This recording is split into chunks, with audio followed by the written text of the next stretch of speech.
What happens when the twin sons of an NFL legend enter the world of college football together? Marcus and Jalen Knox grew up attached at the hip, wanting to follow in the footsteps of the Knoxes to come before them. Elijah, their father, the original underdog turned Super Bowl champion, now turned his focus to his twin sons. Marcus Knox, the first defender in the family, was not only talented, but people were throwing around words like prodigy and can't miss prospect. Blue blood scouts were blowing up his inbox before he'd even played a snap in senior year. And while Marcus's future seemed secure, his twin brother was a completely different story. Jalen Knox wanted nothing more than to play alongside his brother forever. But there was just one problem. He wasn't very good. Jalen wasn't a naturally gifted athlete and struggled finding where he fit in the most. Receiver, corner, even QB, none of it clicked. Wanting nothing more than to be like his dad, he finally settled on running back. Ahead of senior year, the twins made a pact. Wherever one goes, the other follows. And in their first game of senior year, you couldn't ignore the differences in the two. Marcus came out on fire, 2 monster hits and 2 forced fumbles, looking every bit like the nation's best defender, while Jalen couldn't get the ground game going. He'd run with heart and grit, but all that does you no good if yards don't come too. And after the game, big schools flocked to Marcus, Michigan and Texas to name a few. Scouts would pull Marcus aside, telling him he shouldn't limit himself and promising that they could make him a star. Those words would stick in his head, but he had every intention of making good on his promise to Jalen. While Marcus was basking in the spotlight, doing interviews, talking with scouts one after another, Jalen was only pulling a fraction of the attention. The fact of the matter is, schools just weren't impressed, and his last name alone wasn't enough to carry him. To be honest, most programs that hit him up saw him as nothing more than a ticket to his brother. As senior year raged on, Jalen was still trying to find his own rhythm. He continued to struggle, but bit by bit, flashes of promise started to appear. He was fighting for every yard, refusing to be brought down easy. No one's jaw was dropping yet, but maybe, just maybe, he was more than Marcus's shadow. While Jalen was fighting for his life, Marcus was cold as ice, making game-changing plays nearly every time he touched the field. And even though Jalen would make plays to get the offense in the end zone, it felt almost invisible by comparison. Jalen felt trapped, like he'd never escaped the shadow cast over him. But no one was a bigger fan of him than his brother. Marcus knew the attention he brought, and while he couldn't help it, he would do everything he could to support his brother. He told Jalen to block out the noise, that it was nothing more than a distraction, and that a year from now, the two of them would be making plays together in college like they'd always dreamed. From the sideline, Jalen would watch his brother move like a force of nature. Just like everyone else, he was in awe, feeling equal parts proud and frustrated. Marcus was relentless, playing the position effortlessly, like he just rolled out of bed and stepped on the field like this. Every play reminded Jalen just how far he still had to go. The twins' senior year was flying by, Marcus's offers were blowing up, and even though he politely declined them, he couldn't help but feel like he might be shortchanging his future. The inevitable choice began to weigh on him. With senior night upon him and hat selection just around the corner, time was running out on their high school career. Marcus left it all out on the field, blowing up plays and being a one-man wrecking crew. Then came the one with everything to prove. This was Jalen's last chance to show schools who he was. Over the course of senior year, he had improved and garnered some genuine interest from schools on his own, but it still wasn't enough to match the electrifying force beside him. Now with senior year completely in the books, it was time for the twins to make a decision. Everything was working to pull the twins apart. Marcus's dream to be a premier college defender was being dangled in front of him, but he knew what was more important than any football game he'd ever play. Family. The two made a promise he intended to keep, or at least really wanted to. The two agreed that North Texas was their best shot to take the field together. Jalen could contend for the RB1 role, while Marcus would transform the Mean Green defense into a terrifying unit. Close to home, the twins' future was waiting for them. The morning of hat selection, the entire Knox family piled into the high school gym where reporters swarmed.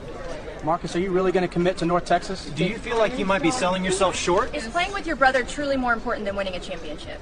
Marcus gave no answers and just took his seat with Jalen right there beside him. The time had finally come and the country waited with bated breath. While Marcus had offers on the table like Michigan and TCU, he looked over at Jalen and nodded. And as he reached for the mean green hat, Jalen's hand hovered, then went somewhere else completely. The room went dead silent. Jalen Knox just committed to Sam Houston State. He wasn't betraying Marcus, he wasn't breaking their pact out of spite, he just needed to stand on his own, to carve out his own path, to be more than just Elijah's son or the other brother. Marcus took a beat and looked to Jalen. He wasn't mad, he was proud, and now Marcus had his future to choose. There was one program throughout the process that piqued his interest beyond just football. The campus, the culture, the coaches. Marcus was committing to TCU to be a Horned Frog. Cameras flashed and questions flooded the gymnasium as the twins just smiled. And now they were stepping into the unknown, finally on separate paths. Marcus hit campus at TCU with all eyes on him, and in his first practice, the speed of Division I backs caught him by surprise early. In high school, he was always always hunting the big hits, but here that wasn't cutting it. He had to go back to basics, wrap up, finish through, and do things the right way. And when he did, old Marcus started to show. Marcus began his freshman year at a 74 overall, looking like the nation's next defensive prodigy. But talent only exists on paper. What really mattered is how he'd look on the field. In his first game against North Carolina, Marcus was met with a harsh reality. College football was an entirely different game. Coach threw him out there in pass coverage, which Marcus would be the first to tell you wasn't his forte. And on the few times he did get to rush, he just wasn't quick enough. It wasn't quite the college debut that Marcus had pictured. In week 2, things did improve. Marcus was playing to his strengths and flying downhill. TCU wins in dominating fashion and showed no signs of slowing down against Old Dominion. Remember what I said about him struggling in pass coverage? Well, late in the 4th, he showed his mind for the game, reading the quarterback perfectly, jumping the route for his first college interception. He didn't quite have the speed to take it back, but hey, we'll work on that. The Horned Frogs continued to shine, and Marcus Knox was beginning to garner the attention of the local sorority. But he was too locked in to party. Maybe next time. And by week 9, the coaches were ready to move Marcus up to linebacker 1. That is, if he could win the job. He did. In his first outing as the 1, Marcus elevated his game to a whole new level. As the 1, coach wasn't having him sit back in coverage. He was coming downhill, punishing the ball carrier. 4th and goal against UCF, Marcus sniffed out the run before the ball was even snapped. He dove into the backfield, wrapping up the back for a goal line stand. Surely with the defense moving like this, the offense would put up some points, right?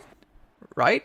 Despite the loss, Marcus's performance had local brands leaping at the chance to attach themselves to him and the Knox name, and he'd also win his first ever Defensive Player of the Week. TCU had a gem on their hands, but down in Huntsville, things weren't as glamorous. Marcus's twin brother Jalen was beginning his freshman year at just a 68 overall and currently RB3 on the depth chart at Sam Houston. He wasn't seeing the field in any meaningful way, so practice was where he had to win over the coaches. He wasn't exactly wowing anyone, but for the first time in his football career, he didn't have the weight of his brother suffocating him, having only himself to compete with, along with the 2 other running backs ahead of him, of course. The first few weeks of the season were pretty quiet for Jalen, spending most of it on the bench, occasionally getting subbed in for blocking assignments. But Jalen wasn't discouraged. He knew what he signed up for, and to him, practices were his game day. He was confident that sooner or later his effort would catch the eyes of the coaches. As the season progressed, Jalen's life was nowhere near as glamorous as his brother's, but all the late night phone calls with Marcus helped him to keep his head on straight. His brother told him to be patient and that his time would come. And after weeks of standing on the sidelines being the team's water boy, coaches were finally taking notice of his dedication. And sure enough, against Tulsa, Jalen was being called out there. And even better, he was getting an actual handoff. Okay, he didn't really go anywhere, but his 4 yards were enough to contribute to a thrilling 7-0 victory. Jalen was riding high after seeing his first meaningful game action. He even started curving some of the Huntsville Huzz. Wait a minute, does this girl have a twin that goes to TCU? Against Kennesaw State, Jalen started getting sprinkled in even more. And while his dad was a threat out of the backfield in the receiving game, Jalen wasn't exactly as gifted, but he was serviceable. He was feeling pretty good, and maybe coach would even consider moving him up the depth chart after this game. But then he saw the RB1 start ripping off runs like this. When Jalen got his chance as a rusher, it was pretty uninspiring. Though towards the end of the game, he did string together 2 pretty solid runs to help seal the victory. Jalen was far from being RB1, and he certainly wasn't making waves in college football like his brother. Marcus's freshman year had been one for the history books. Every week, he seemed to only get better, and a matchup against the Baylor Bears would be a pretty good measuring stick. TCU's defense was stout, and Marcus was a one-man wall, not letting anything by. Late in the 3rd quarter, Baylor was knocking on the door, and Marcus was knocking on them, popping the ball loose and recovered by the Horned Frogs. A massive play that would seal TCU their 6th win of the season and cement Marcus as a certified rising star. And then another big test. Against number 22 ranked Utah, Marcus would get fooled early, a read option that would leave him in the backfield and the Utes downfield. A rare miss from the otherwise dominant freshman, and Utah seemed to have the right game plan. Stay far away from 44. So Marcus locked in, and suddenly he was everywhere all at once, blowing up plays left and right. Then late in the 4th quarter, he'd come through with a touchdown saving tackle and leading the Horned Frogs to their biggest upset of the season. And now Marcus Knox was officially a household name. Coach even rewarded him with a halfback 2 position battle. Oh, wait a minute, that must be Jalen. Turns out coaches liked what they saw from him and wanted to see what they really had in Jalen Knox. And suffice it to say, Jalen took the opportunity and ran with it. He still had plenty of room to grow, but he managed to sneak out the win and make his first move up the depth chart. He was over the moon, ready to take the field and finally see some meaningful reps. And Marcus assured him he'd be tuned in, ready to see his brother in action. But in his next game, instead of opportunity, all he was given was a front row seat to the RB1 looking irreplaceable. How could he ever hope to beat out this guy? Against Delaware, things weren't any different. The season was coming to a close and Jalen hadn't seen the field but a handful of times. Had he wasted his whole freshman— Wait a minute, that's a fumble. That may have just been the ticket to more playtime. Sure enough, after that fumble and yet another loss, coaches say, what the hell, Jalen, here's your shot. Now, he wasn't the greatest talent out there. He wasn't hurdling over defenders or juking anyone out of their shoes, but coach coaches saw a motor that never quit. And when all was said and done, Jaylen had finally earned himself the RB1 role that he had been chasing. At 4-7, the Bearcats weren't really playing for anything, but for Jaylen, it may as well have been the Super Bowl. A good outing today could solidify his RB1 role for sophomore year. He takes the field, and on his first carry, it's an easy 9 yards. And on his second, another chunk gain. Wait a minute, where has this Jaylen been? He was hitting holes with confidence, running like a man with something to prove. He was actually kind of good. But of course, it wasn't smooth sailing forever. UTEP started clamping down, and the running lanes were shrinking. And while Jaylen didn't quite have his father's breakaway speed, he ran pissed off, lowering his shoulder and hunting for contact on every carry. But in the fourth quarter, disaster would strike. Jaylen gets met hard at the goal line and the ball pops loose. And for a moment, his heart was in his throat. Not ideal in your debut as the starter, but Jaylen wasn't folding. His response? His first collegiate touchdown. The night had overall been a success, but Jaylen wasn't ready to step off the field just yet. And this run would introduce Jalen Knox to the world. He picks up the first down, but he wasn't finished, charging forward and leaving not one, but 2 bodies on the turf. Move over Derrick Henry. Okay, maybe we're getting ahead of ourselves, but still. The Bearcats would ultimately lose, but Jaylen walked off the field making sure his name was known. And that chatter traveled fast. Up in Fort Worth, students were asking Marcus, "Dude, isn't that your brother?" Marcus, proud as ever, was looking to close out his season too, laying dudes out in Kansas left and right, making every ball carrier regret suiting up that day. And despite a heartbreaking overtime loss, Marcus would conclude his season with freshman All-Big 12 honors and a bowl game date against Texas A&M. And with Jalen's season finished, the entire Knox family packed in to watch Marcus under the lights. Right from kickoff, Marcus was moving differently. He was shooting gaps, single-handedly wrecking plays, and making the Aggies question their life choices. And for some reason, they kept running at him. It's a bold strategy, Cotton. Let's see if it pays off for them. But despite his dominance, TCU just couldn't pull out the win. A tough way to end it, but Marcus walked off the field knowing that he had leveled up. And with that, freshman year was officially wrapped, and decisions now lie in front of both twins. For Jaylen, the transfer portal didn't yield much, and he was fine with that. And a full year as the RB1 with the Bearcats was just what he wanted. But for Marcus, bigger programs were foaming at the mouth for him. And while TCU was good to him, Marcus, like every Knox to come before him, wanted championships. 2 brothers, 2 paths. And with freshman year officially down, the real Knox twin story starts now.